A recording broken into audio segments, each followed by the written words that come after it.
So today I will be flying the Amarr. Now the Amarr is classified as one of the best ships for alpha clones because it doesn't really require any advanced skills to make it work. And also the Amarr is very cheap, so if you end up losing this ship, it is very easy to replace. Now I have to add that this nanocore looks absolutely amazing on this ship. This is the Illusionary Ghost nanocore. It has been released for quite a while now. So let's take a look at the basic info. Trait description: armor operation models will give you plus 4% armor resistance. Cruiser command models will give you plus 5% medium laser damage and minus 10% medium laser capacitor need. Now the Amarr has one drone for high slots, 2 medium slots, 5 low slots, 2 combat and 2 engineering rigs. The cargo capacity is okay. The overall defense is also very nice for this ship. The Amarr is primarily a armor tank, so don't shield tank your Amarr. I have seen a lot of very cursed Amarr builds lately. The capacitor on this ship is very nice. After all, this is a Amarr ship and they're known to have fantastic capacitors. The recharge time and recharge rate is also pretty nice. The Amarr is surprisingly not that slow. I actually like the speed of the ship. However, it's definitely not going to be as fast as a Stabber, but you know, it's still quite fast. Now I have 105.12 DPS. And I use the C-type medium pulse lasers. They have a very nice optimal range, 16.38 kilometers. 6.5 is the accuracy swell-off, tracking 50.7, activation time 5.25 seconds, which is very nice. Now I have one web, one scrambler, and one drone in the medium slots, and in the low slots one afterburner, one large capacitor battery, dual medium armor repairs, and one adaptive armor hardener. Now this is the build that I personally really like for this ship. Now it's time to take a look at the rigs that I have installed on this ship. I have two 3P combat integration modules and they are focused on maximum possible armor resistance. Now this build and this current integration setup works exactly the same with the cheaper rigs and with the cheaper integrations. The overall difference in armor resistance is about 1 to 2%, which honestly is not much. And you can do any other combination you like. You can focus on armor repair or armor repair speed. It depends on what type of Amarr you like to build. In my case, I like to go full-on tank, and for the engineering rigs I focused on power grid and on capacitor. Now the power grid on this ship it's okay, definitely not the best, but it's definitely not the worst. And here I can show you the passive stats, which look honestly really good on paper, and surprisingly this ship is not that slow.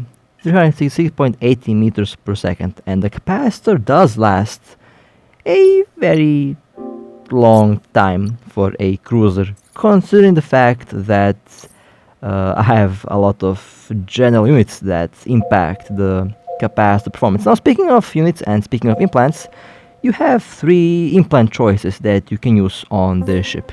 If you would like to use a cheap implant that is going to be very beneficial to the ship, then the thermal implant, the thermal circulation, is going to be fantastic. Now I like to use this implant because it gives extra armor resistance, and I basically use this implant for my tanky ships.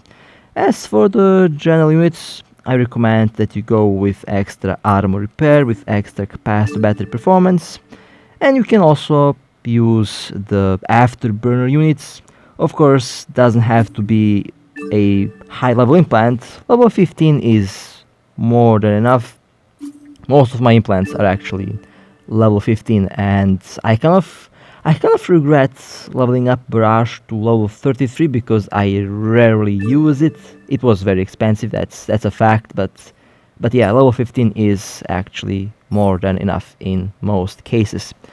And of course, with this build, the DPS will be, with this implant, the DPS will be a little bit lower because this implant will not give you any extra DPS, but it will give you a lot of tank, and you could see some fantastic cold armor stats on this Malware. But let's take a look at the active stats. Of course, let me quickly adjust the module layout because the game loves to change it every single time I undock. For some reason, that's something that no patch, no update will ever fix, I guess. But it's fine, I don't really mind. Okay, so this is the current module setup. Let me just regroup the lasers into two groups because that's how... Now this looks much better. Okay, Afterburner on, Adaptive Armor Hardener is also on, and let's take a look at the Nanocore first. Again, this Nanocore is one of the best looking ones that we have in the game, and on this ship, yeah, it looks fantastic. Alright, let's take a look at active stats. 50,000 hit points, 78, 86, 83 and 82% resistance on the armor, which is honestly not bad, pretty good. The DPS is 492, which is still pretty solid. 1064.64 meter per second is the afterburner speed. Now keep in mind the Amarr is not the fastest cruiser, but its speed should be enough to speed tank most targets, and it should be more than enough in PvP as well. Now the next implant that you can use is the Pulse Crystal. The Pulse Crystal is excellent for armor tanks because the Pulse Crystal does use your own shield to replenish the capacitor, and it gives you a very nice 75% extra damage boost, which is permanent, but at the same time it will increase the capacitor usage of your lasers, so keep that in mind. The general unit setup is roughly the same as with the previous implant, and I believe that this general unit setup is the best for this ship with this current build. Basically you improve the armor repairs, you improve the speed, which is the main thing about this Amarr. You can technically go full on DPS if you like, and I think it would work really well, but my ships usually are tanky ships. I personally prefer tanky ships for PvE as well because they are usable in low sec and in null sec. Basically they're usable everywhere, and they still have a very decent DPS output. Okay, let's undock and let's check out the DPS with this implant. Adaptive Armor Hardener on, the station will be my target as usual. And as you can see, now the shield will be consumed by the implant, and in return it will increase the capacitor. 845.07 DPS, which is honestly not bad for this ship. After all, don't forget you only have 4 turrets, and for a tanky setup it is actually really solid. I'm quite happy with the current result. And you can maintain the DPS for quite a while actually, because the capacitor on the Amarr is really solid. I think the Amarr has one of the best capacitors out of any cruiser in the game.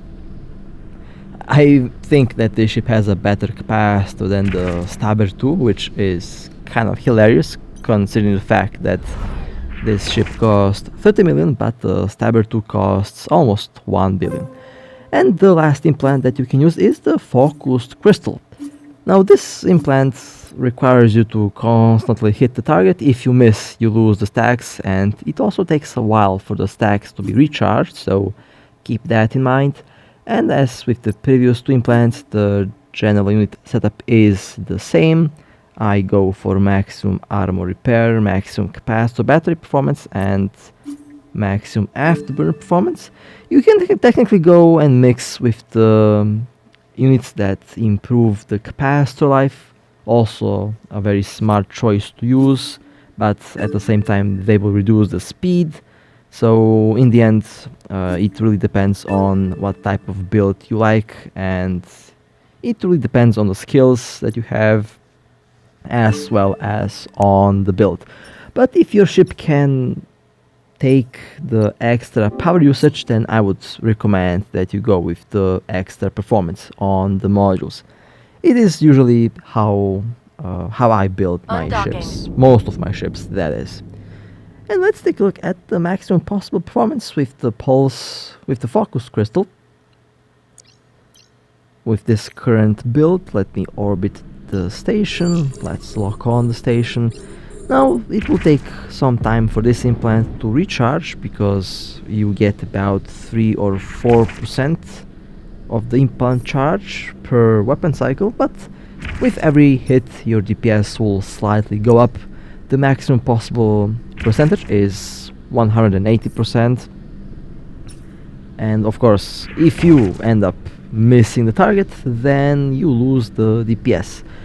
So that's one important thing to keep in mind while using this implant. And the maximum possible DPS is 1.2 thousand, which is really good for this ship, and it's fantastic for a tier 6 cruiser. I'm very happy with the current result with the Amarr. If you have a DPS focused build, your DPS would be much higher, but 1.2 thousand is actually pretty solid. Now you can use a build like this with a large armor repair and dual adaptives, as well as one damage control.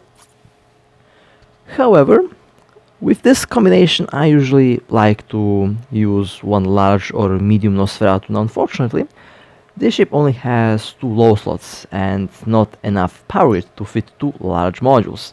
After all, the large armor repairs do use a lot of power grid, and unfortunately I can't use any of the Nosferatus, so I have to go back to the web. And unfortunately I can't use a capacitor battery with this build, because there is basically no power grid left. So with this build you really have to rely on using the armor repair as rarely as possible, and only use the armor repair when the armor is low. So this is one of the reasons why I don't really like the build, but if you could fit a large Nosferatu or a capacitor battery with this current build, it would work really well. But anyway, let's undock and let me show you the active stats that you can get with this current build. It should be really tanky, of course, and you also have the capacitor battery that will give you extra 13 seconds of really high resistances, which is good for risky situations. You can technically combine the damage control effect with the large armor repair to fully repair your armor. 58,000 hit points, 81, 88, 86 and 85% resistance, which is, you know, really solid for a cruiser that's tier 6.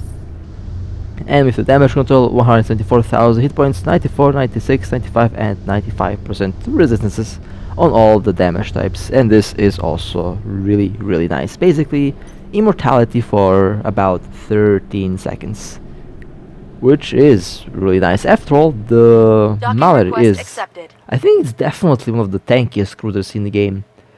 Definitely tankier than some of the high tier cruisers, which is honestly very impressive.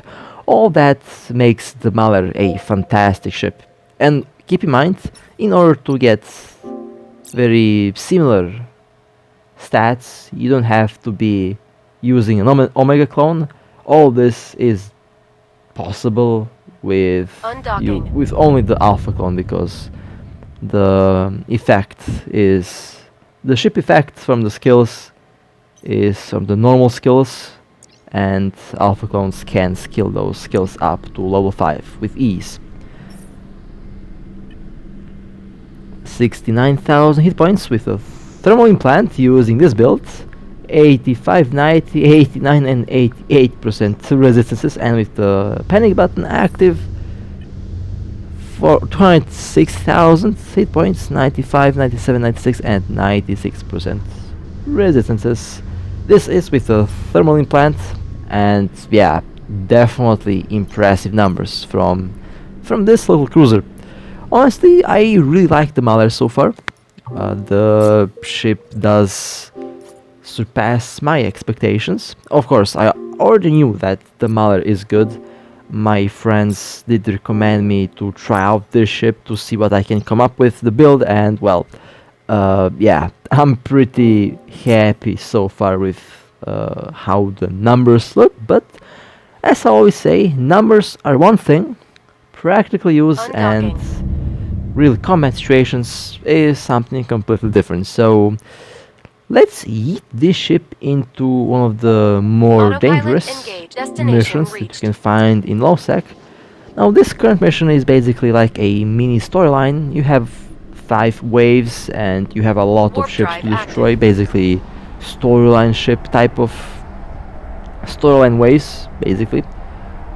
And well, if this ship goes down, it will be funny, because definitely going to be a very juicy kill, because I accidentally slapped tier 4 rigs instead of normal rigs. I think I actually ran out of normal rigs, so I decided to go with tier 4 rigs. But anyway, the difference in actual resistance value is not going to be that big between the tier 4 rigs and between the high tier integrations.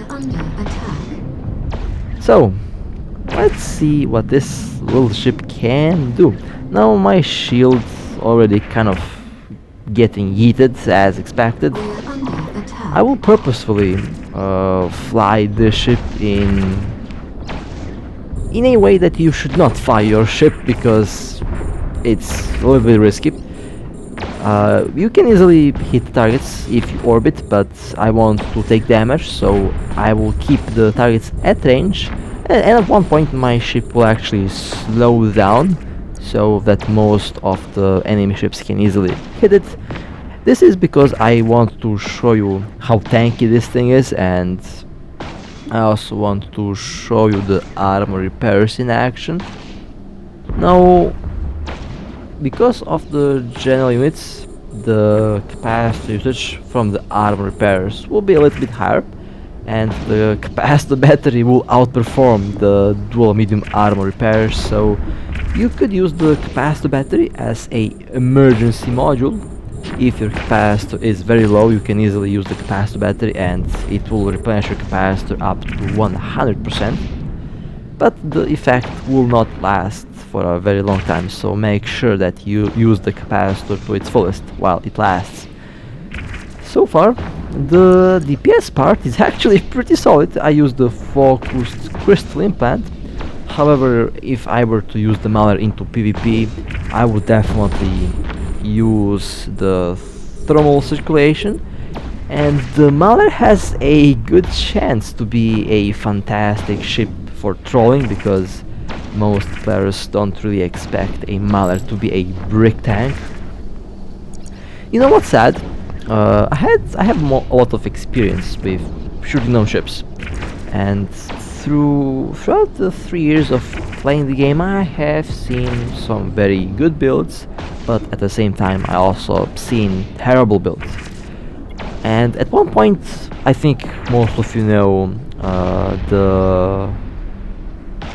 the Mauler bots that have been in the game for a while. However, I have to admit, I don't see them that often yet, and to be completely honest with you, I haven't seen one in 3 or 4 months now. But back when the Mauler bots were, you know, extremely common, the bots actually had a better build than the Mauler players, than the actual players. How do I know? How do I know that? Well, we got jumped once by about 15 of these Mauler bots. Not really sure what was happening, but for some reason the 15 bots just flew in the bubble, and they were bots because it is very easy to see by the name of the account in local. It was definitely a bot. It was definitely a lot of bots at one point, and all of them had the exact same build. Now, I also have destroyed a lot of players that fly the Mauler, and some of them have a very good build, Some of them have a very bad build. I remember seeing a lot of the Amarr ships with small armor repairs for some reason. I don't understand why they slapped small armor repairs. It's not a very good decision to do that on a cruiser, but I don't know. It was very common at one point. Nowadays, I see shield tank Amarrs, which is very sad because the Amarr is not a shield tank ship. It's a fantastic armor tank. It's one of the best armor tank ships in the game, to be honest.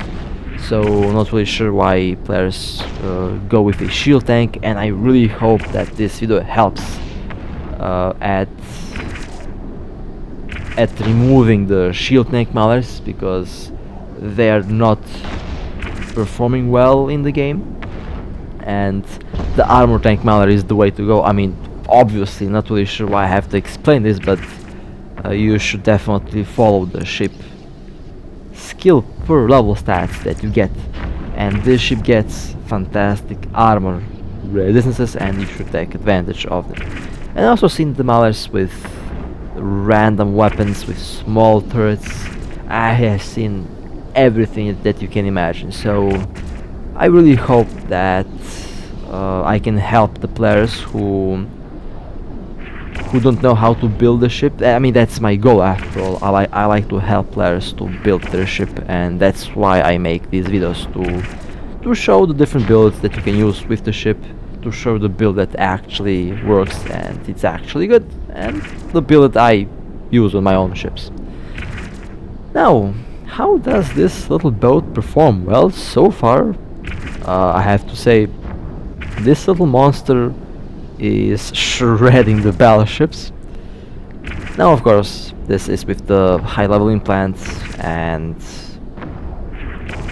of course, very high skills. However, the difference is not that big. As an alpha player, you could easily run tier 6 missions, tier 5 missions. You could technically run the low sec Inquisitor and Scout anomalies.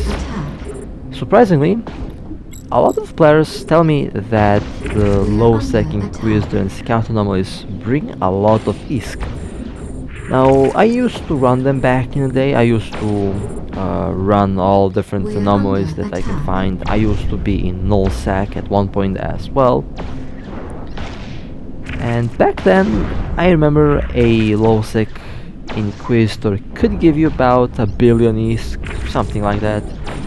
Nowadays, I would be happy if I would find, let's say, 250 million. And honestly, for an alpha clone pilot, 200 million is a lot of ISK. And I can see this ship being very good at that job, very good at clearing the anomalies. You can also easily do high sec missions if you like to do high sec missions. You can also easily do low sec missions. However, I would say be very careful in low sec because there is a lot of pirates. Now, I usually don't go and engage the navy cruisers that often. However, sometimes you can get a very nice fight with a tier 6 cruiser. Depends on, again, it really depends on the pilot. I remember one Caracal Navy dropped like 3 Predator webs, so in the end it doesn't really limit what type of module they will use on their ship. And this is why I usually go after all ships that I see. You never know what type of build they have, so if you see a target, attack the target, because you never know what kind of module they have. Might actually make bang from the loot, and this is one of the beauties of the game. You never know what can happen, and you never know what type of loot you can get. It adds to the excitement factor. Now the tank on the Amarr holds really well. The ships in this mission don't have enough DPS to break the tank on this ship, as expected. The Amarr can easily speed tank, and the Mallard is extremely effective against ships, especially against pirate ships, against players, against pirates who like to use missile ships. And this is one of the ships that can easily kill an Ortus. It can easily kill the Bellicose Covertops line of ships, because those ships with the medium missiles are not going to be doing a lot of damage. Now, the torpedo troll Ortus with scramblers and webs can easily take this ship out, but a normal Ortus that you might encounter in low sec is most likely going to be using the normal medium missiles, because that's the classic Ortus build that I showed a year ago, and that's the build that most Ortus pilots nowadays use. However, there is a small number of Ortus pilots who took things to a whole new level, and they replicated my torpedo troll Ortus build that I really love to use, because that thing was really exciting to fly. Highly risky, but extremely fun to fly. And the torpedo troll Ortus can have enough DPS to take out a Mallard. However, most of these ships will be using the normal medium missiles, and you can easily speed tank the normal medium missiles. So if you like to bait in low sec, then this ship might be a very nice choice. Of course, go with a full tank build, one scrambler, one web, and probably dual armor pairs with a large capacitor battery. That way, if you encounter someone with neutralizers, you can easily survive for as long as necessary. And against big ships, you don't have to worry, because you can easily orbit at 0, and I think I will actually show you that. I plan to... The Mallard is actually on my list of PvP ships to fly, because I'm very interested to see what I can do with this thing. I already have the thermal circulation implant, I already have the build that I can use, so I think I can get some hilarious fights with this thing. Might actually decide to drop this ship on faction cruisers for the lols and for the giggles. I think that would be hilarious. And the thing is, they cannot break the tank. I would be able to tank them without a problem, and I would not be using the integration rigs, I would be using normal rigs. So definitely some fun stuff ahead, and I have a lot of ideas that I want to try out. Now, Blood Raider ships are the ones that I would avoid, because Blood Raiders kill capacitors, and capacitor is basically the thing that keeps this thing alive. Perhaps you can easily escape because of the large capacitor battery, but still, I would try to avoid the Ashimu. And since this ship is so cheap, I would definitely not use warp core optimizers. That does not mean that I haven't seen Mallard ships with warp core optimizers. Oh, I have seen a lot of them, and some of them had warp core optimizer 3s, which are the more expensive ones, combined with a lot of aura staffs. So in the end, you will encounter a lot of very different builds. But so far, this little build, this combination seems to be working really well. I'm basically yeeting this ship into a tier 10 mission, and well, these ships don't have enough DPS to break my tank. Now, it's no secret that the Mallard was always this good, and it's definitely no secret that we had skilled players use the Mallard way back before we even had faction cruisers for tier 10 storylines, and I know players that did use this ship for tier 10 storylines back in the day, and they were clearing them very efficiently. The speed tank works really good on the Mallard. After all, it is a cruiser, and big ships have poor tracking, and if you can outmaneuver their turrets, you will take basically no damage. Now, for missions, I still maintain the same rules. Basically, I go after the small ships first, I eliminate the frigates, the tackle ships, the destroyers, the cruisers, the battle cruisers, and at the end the battleships. Some of them will have the webs and scramblers, so keep that in mind. I orbit at the web and scrambler range. I think a little bit outside of the scrambler range, but within the web range, which is okay. Does seem to work really well. Now, what is the type of mission that I would recommend you to do with the Amarr? You can easily do the tier 6, tier 8 storylines. You can easily do the low sec encounters. You can easily do basically any other high sec mission. For high sec, I would actually swap for a bit more DPS. Probably would swap the adaptive armor hardener for one heatsink, and perhaps I would even swap the capacitor battery for a second heatsink and use the remaining power grid for a large Nosferatu so that the armor repairs can run full time. And I think that would be a very good high sec build for the Amarr.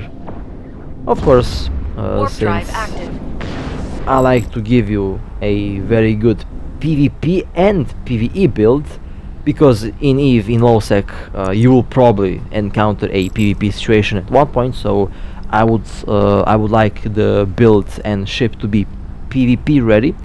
I would use a build like this with tank and scrammers as well as webs, because this is the safe way and I would say the good way to run the low sec missions and storyline missions. But do I like the Amarr? Well, this ship is fantastic, honestly.